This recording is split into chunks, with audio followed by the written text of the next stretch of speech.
Hello दोस्तों, मैं हूं आयुष तिवारी। आप सभी का स्वागत है हमारे यूट्यूब चैनल फार्मेसी वाला में। आज के इस वीडियो में हम लोग बात करने वाले हैं डी फार्मेसी फर्स्ट ईयर का आपका जो सब्जेक्ट है फार्माकोग्नोसी, उसका आज हम लोग कवर करने वाले हैं चैप्टर नंबर पहला। ठीक है, फर्स्ट चैप्टर को हम लोग आज कवर करेंगे। उसमें क्या क्या पढ़ेंगे, सबसे पहले हम बात करेंगे फार्माकोग्नोसी का डेफिनेशन, उसके बाद आपका history and scope of pharmacognosy. ठीक है, history and scope of pharmacognosy के बारे में पढ़ेंगे। साथ ही साथ इस वीडियो हम लोग पढ़ने वाले हैं इंपॉर्टेंट क्वेश्चंस विद एमसीक्यू। ठीक है, वो सभी इंपॉर्टेंट क्वेश्चंस और सभी एमसीक्यू पढ़ेंगे जो इस चैप्टर से आपके एग्जाम में बहुत ही ज़्यादा आते हैं। ठीक है, यहाँ पे सभी क्वेश्चंस को मेंशन किए गए हैं जो आपके एग्जाम में आ गए हैं या आने वाले हैं। ठीक है, तो आपके लिए ये वीडियो बहुत ही ज़्यादा हेल्पफुल होने वाला है। तो चलिए दोस्तों, वीडियो को स्टार्ट करते हैं। स्टार्ट करने से पहले अगर आप हमारे चैनल को सब्सक्राइब नहीं किया है तो प्लीज़ चैनल को सब्सक्राइब कर लें, बेल आइकन जरूर प्रेस करें जिससे आने वाली सभी वीडियो के नोटिफिकेशन आप तक जरूर पहुँचे। तो चलिए दोस्तों, वीडियो को स्टार्ट करते हैं।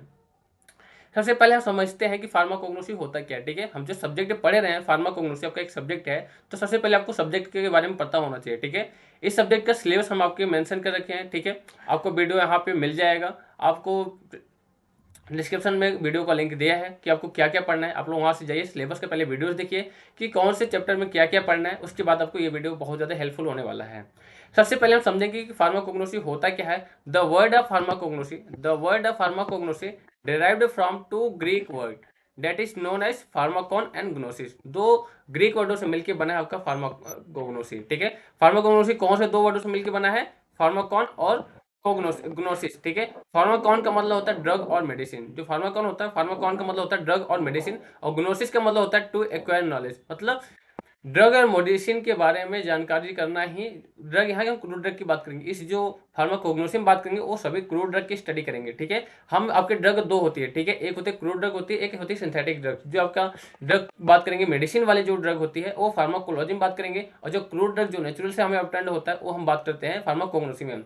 तो pharmacology D pharm second year में है और pharmacognosy D pharm first year में है। तो आप सभी को क्रूड ड्रग की स्टडी करनी है। ठीक है, जो डायरेक्ट नेचुरल से ऑब्टेन किए जाते हैं। अभी आपको बताएंगे वो ड्रग होते कौन से हैं।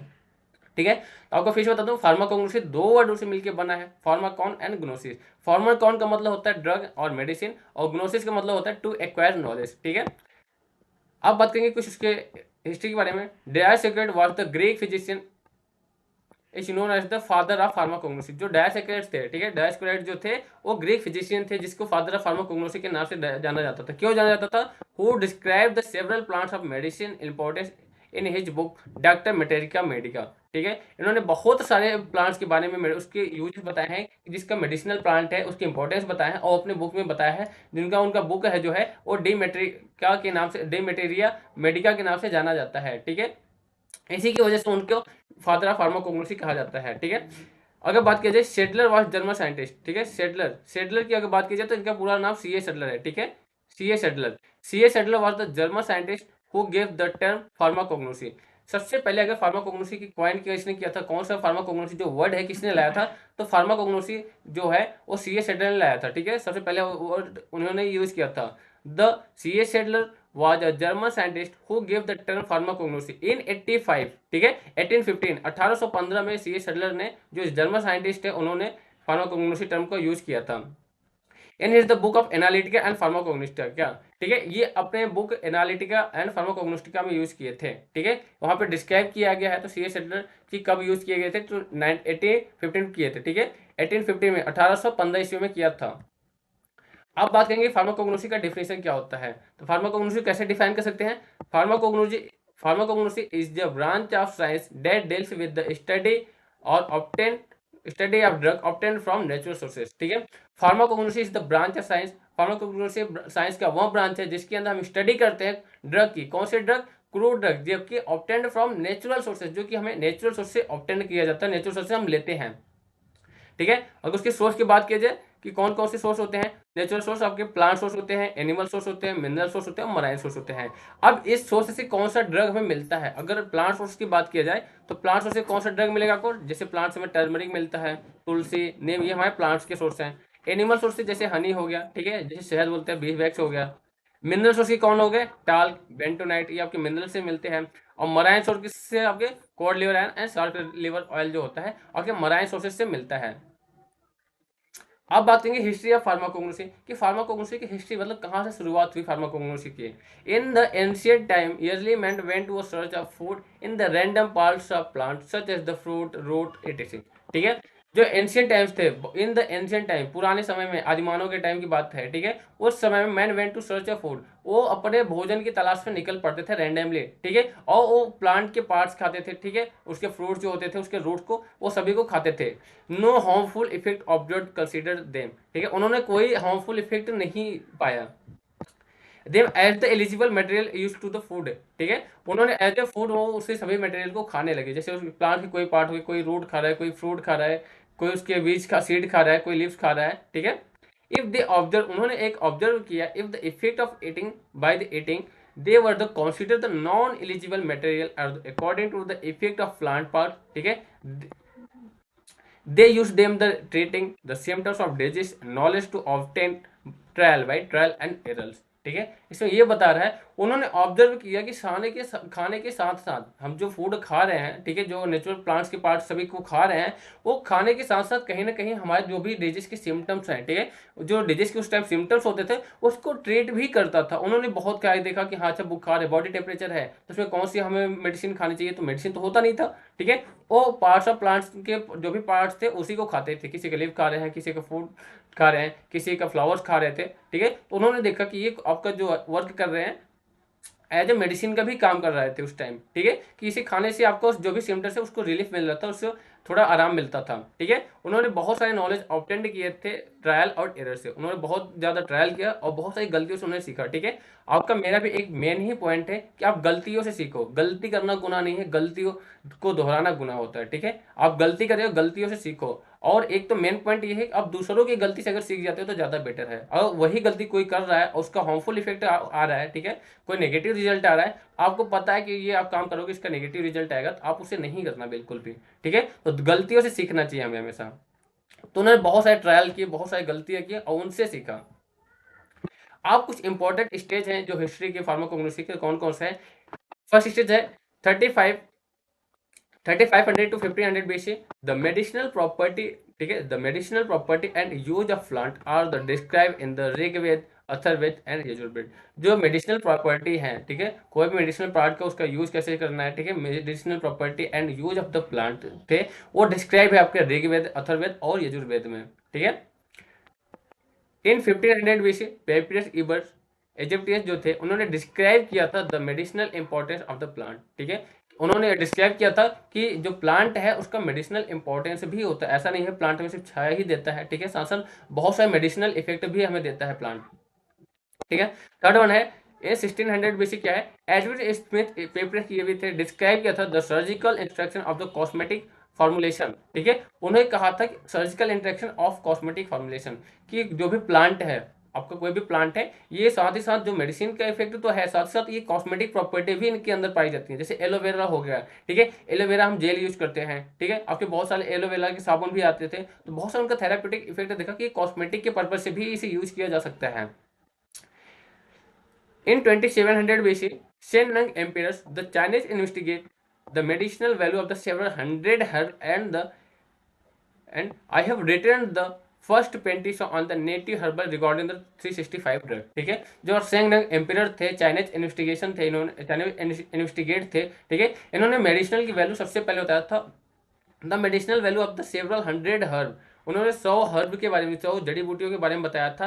एंड आई हैव रिटेन, इन्होंने एक पहला ऐसा बुक लिखा था जिसे पेंटिसा के नाम से जाना जाता है, उसमें कुछ ऐसे नेटिव हर्बल्स के फॉर्म में लिखे गए थे, ठीक है, on native herbal recording the 365 drug, 365 drug से उन्होंने 100 जड़ी बूटियों के बारे में लिखा था, अपने एक बुक था जिसका नाम है पेंटिसा, उसमें जो 100 जड़ी बूटियों के बारे में लिखा था वो 365 ड्रग से 100 जड़ी बूटियों के बारे में लिखा गया था, ठीक है, कि ये जड़ी बूटियाँ इस काम में आ सकती हैं, ठीक है, आपको कोई बुखार है तो बुखार में कौन सी जड़ी बूटी होती थी, पहले वैद्य होते थे, पहले डॉक्टर नहीं होते थे, पहले वैद्य होते थे, उनके पास कोई मेडिसिन नहीं होता था, उनके पास सिर्फ प्लांट का नॉलेज होता था, ठीक है। जैसे कि आप जब लक्ष्मण भगवान जब मूर्छित हो गए थे, ठीक है, जब लक्ष्मण भगवान मूर्छित हो गए थे, जब गए थे श्रीलंका और वहाँ मूर्छित हो गए थे, रावण के बेटे के द्वारा जब मारा गया था और मूर्छित हो गए थे, वहां से वैद्य बुलाया गया था, हनुमान जी वैद्य को लाए थे, ठीक है, सुषेण वैद्य नाम था उनका।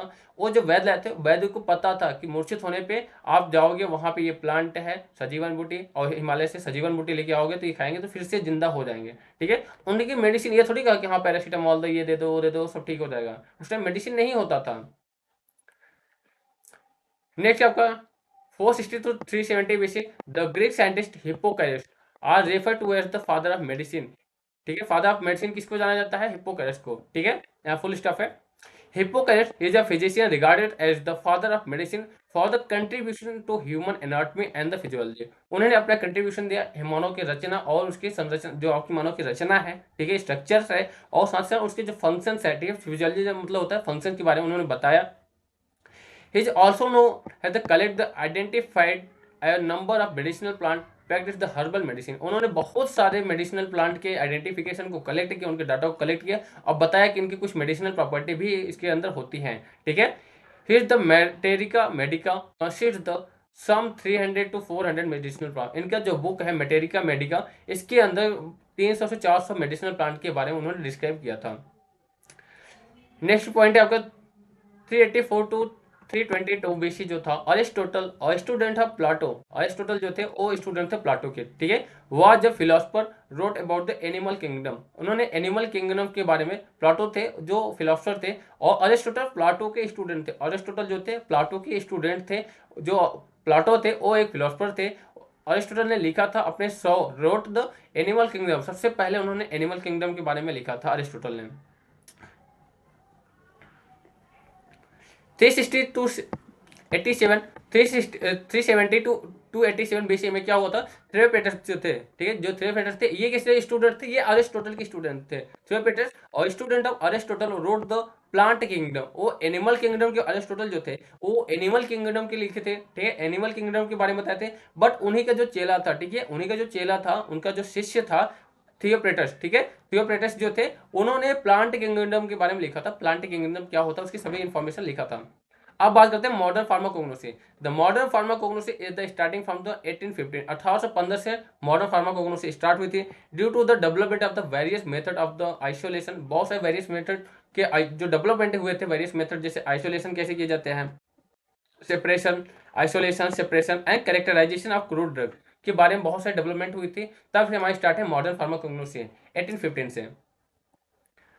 अब बात करते हैं स्कोप ऑफ फार्माकोग्नोसी की। फार्माकोग्नोसी का स्कोप क्या है? स्कोप ऑफ फार्माकोग्नोसी, तो pharmacognosy has the wide and broad scope in the field of pharmacy field, ठीक है। अगर फार्मेसी फील्ड की बात की जाए तो फार्माकोग्नोसी बहुत ही ज्यादा यूज किया जाता है। तो कहाँ कहाँ यूज करते हैं, कहाँ कहाँ इसका मेन स्कोप होता है? Domestication and the cultivation of the medicinal plant, ठीक है, जो भी मेडिसिनल प्लांट है उसकी डोमेस्टिकेशन एंड कल्टिवेशन करने में, ठीक है। Isolation and separation of the chemical constituent, जो भी केमिकल कॉन्स्टिट्यूएंट उसको आइसोलेट करना और सेपरेट आउट करना, ठीक है।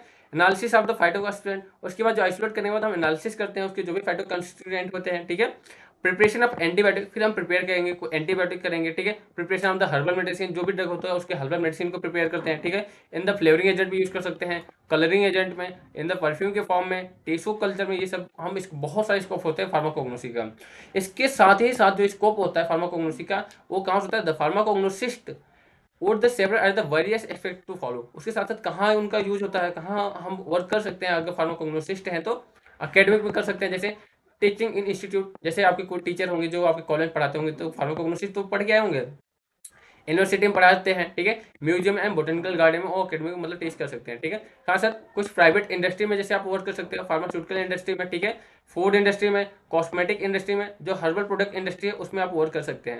साथ साथ कुछ गवर्नमेंट जॉब भी होते हैं जैसे मेडिसिनल प्लांट रिसर्च लैब, ठीक है, जो मेडिसिनल प्लांट के रिसर्च लैब होते हैं ये गवर्नमेंट वैकेंसी होती है, यहाँ पे आप वर्क कर सकते हैं। स्टेट एजेंसी जैसे लाइक फॉरेंसिक एंड एनवायरमेंटल जो लैब होता है वहाँ पे आप वर्क कर सकते हैं, ठीक है।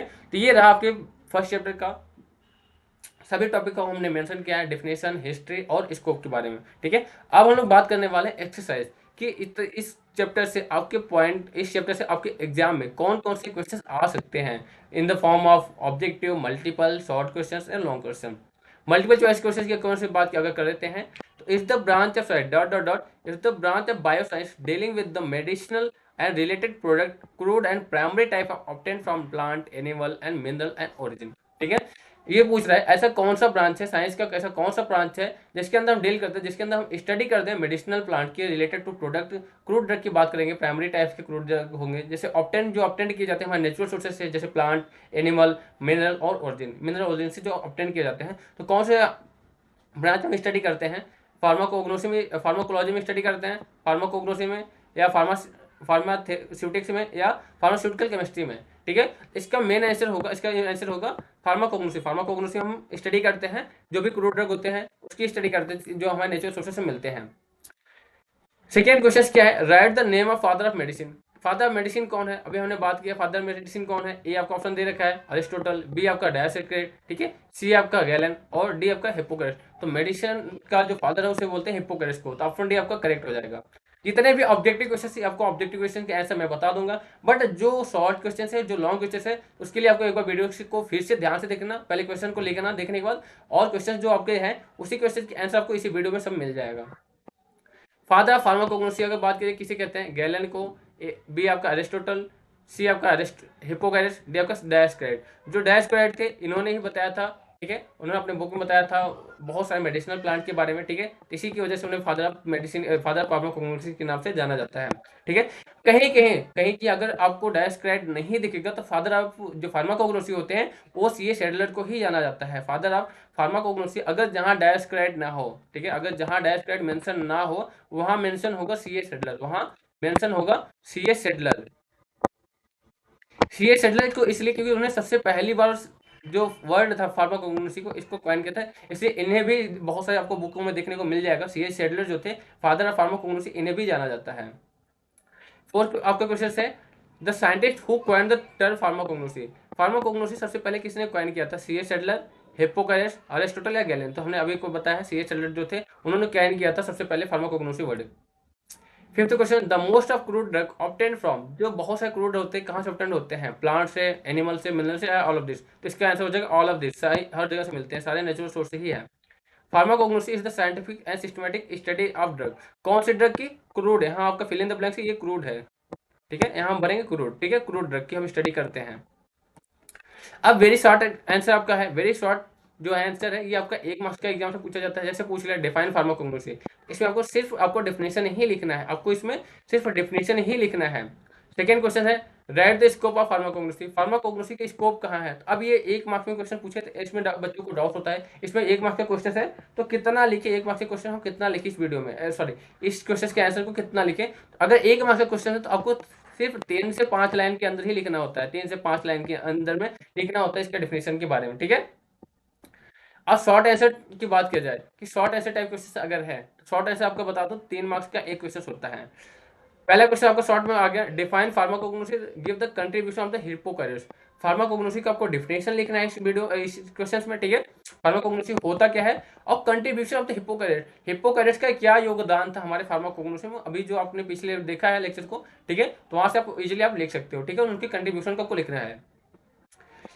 नेक्स्ट है discuss the scope of pharmacognosy. अब ये भी क्वेश्चन आपका 3 मार्क्स का है, तो इसमें स्कोप लिखना है। यहाँ देखिए 1 मार्क्स में भी स्कोप आया था, ठीक है, और 3 मार्क्स में स्कोप आया, तो वहाँ सिर्फ हम टॉपिक लिखेंगे और इसमें हम डिस्कस करेंगे, ठीक है। टॉपिक के अंदर भी हम 2-2 3-3 लाइन लिखेंगे कि ये स्कोप में कहाँ यूज कर सकते हैं, ठीक है, ये स्कोप क्या करते हैं, अकेडमिक में होगा तो कहाँ कहाँ अकेडमिक हो सकता है, प्राइवेट इंडस्ट्री में कहाँ यूज कर सकते हैं, तो सभी आपको मेंशन करना है।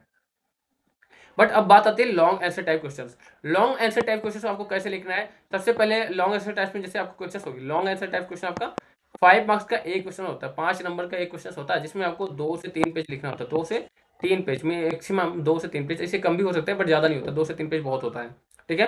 और आपको डेफिनेशन पूछ लिया, definition, history and scope of pharmacognosy, ठीक है, बात किया जाए पूरा सिलेबस ही पूछ लिया, इसे आपको 2 से 3 पेज में आपको लिखना है। डेफिनेशन लिखेंगे, ठीक है, मीनिंग लिखेंगे, हिस्ट्री लिखेंगे और फिर स्कोप लिखेंगे फार्माकोग्नोसी का। Next question right in details about the history of pharmacognosy. Right in details about history of pharmacognosy. अब फार्माकोग्नोसी का हिस्ट्री पूछा है तो यहाँ पे हमने जो स्टार्टिंग में पढ़ा था कि कैसे स्टार्ट हुई थी, वो गए थे जंगल में, पहले जो आदिमानव थे जंगल में जाते थे, ठीक है, वो भोजन की तलाश में रहते थे, तो प्लांट के कोई भी पार्ट थे उसे यूज करते थे भोजन के फॉर्म में, ठीक है, फूड के फॉर्म में वो यूज करते थे। फिर उसके बाद कैसे उन्होंने गलतियां किया, कैसे सीखा, उसके जो भी आपके जितने पॉइंट कवर थे उस सभी पॉइंट को आपको इसमें मेंशन करना है, तो आपको यहाँ से 5 मार्क्स मिल जाएंगे इजीली, ठीक है। तो दोस्तों आपको जितने ये क्वेश्चन इंपॉर्टेंट क्वेश्चन बताए गए हैं, अगर आप वीडियो को अच्छे से देखते हो, ठीक है, और हमारे चैनल को सब्सक्राइब भी करते हो साथ ही साथ, जस्ट किडिंग, ठीक है। अगर आप वीडियो को अच्छे से देखते हो, जितने भी क्वेश्चन हैं आप इस क्वेश्चन के आंसर प्रॉपर्ली लिखते हो, आपको मैं गारंटी के साथ बोल सकता हूँ आप 70 से 75 मार्क्स आराम से गेन कर सकते हो। अगर सपोज डेट इसी क्वेश्चन का आपका जो क्वेश्चन का फॉर्मेट रहेगा, आपके क्वेश्चन पेपर का फॉर्मेट हमने इसका वीडियो बना दिया है, ठीक है। डिस्क्रिप्शन में उसका लिंक मिल जाएगा, नहीं तो आप प्लेलिस्ट में जाइए, वहां पे देख लीजिए फार्माकोग्नोसी का सिलेबस, ठीक है। उस वहां पे देखिए आपका जो क्वेश्चन पेपर रहेगा वो 80 नंबर का होगा। तो सपोज डेट आपको पहला चैप्टर से ही सारा क्वेश्चन बन के आ गया 80 नंबर का। अगर आप इतना लिख के जाते हो तो 70 से 75 नंबर आप आराम से गेन कर सकते हो। थैंक यू सो मच दोस्तों, मिलते हैं नेक्स्ट वीडियो में। दोस्तों अगर आपको ये वीडियो अच्छा लगा हो तो प्लीज़ अपने दोस्तों के साथ जरूर शेयर करें, अपना स्टेटस लगाएं ताकि इसका व्यूज भी अच्छे से बढ़े, ठीक है। हमारे सपोर्ट के लिए, ताकि हम जल्द से जल्द हमारे चैनल मोनेटाइज हो जाए, हम स्टूडियो में लेके आएंगे, ठीक है। स्टूडियो जल्द से जल्द बनाएंगे और आपको बेटर शिक्षा देंगे। थैंक यू सो मच, मिलते हैं नेक्स्ट वीडियो में, बाय बाय।